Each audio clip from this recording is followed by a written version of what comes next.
یو ملګري تپوس کړی، بلکې 3 تپوسونه یې کړي. یو دا چې په الټو اودس ماتیږي او که نه.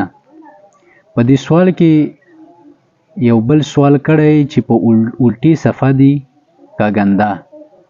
او دریم دا تپوس کوي چې 4 رکعات دي، په دې دویم رکعت کې په فاتحه پسې یعنی الحمدلله رب العالمین چې ولدوالین پورې کوم مونځ دی په دې پسې یو صورت دی، که هغه پاتې شو نو بیا د مونځ څه طریقه کار دی.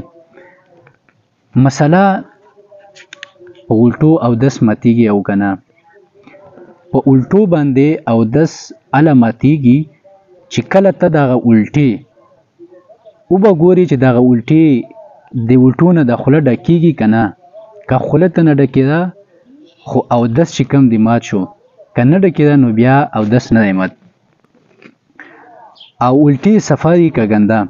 الټې بالکل الټې په هغه صورت کې ګنده دي چې کله ته الټې په بدن باندې یا په کپړه باندې ولګېږي نو هغه ځای چې کوم دي ته ووینځه، صفا کا او نور کپړې یا تا بدن صفا دی.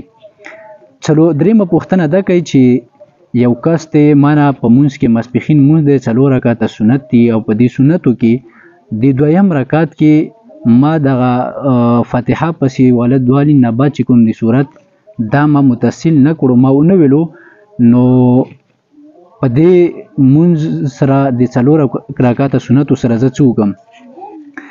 نو ته داسې کار وکړه چې دغه 4 رکعته سنت دي تا نه په دویم رکعت کې دا صورت ونه ویلو، نو ته چې کله د 4 رکعته پوره کې اشهد ان لا اله الا الله و اشهد ان محمد عبده و رسوله پورې تا مونځ وویلو، نو بیا چې کوم دی په دې وخت کې سلام وګرځوه، دې ته وایي سجده سهو. په دې وخت کې سجده سهو وکړه او نو تا چې کوم دی دغه سنت ټیک شول. وما علینا الا البلاغ.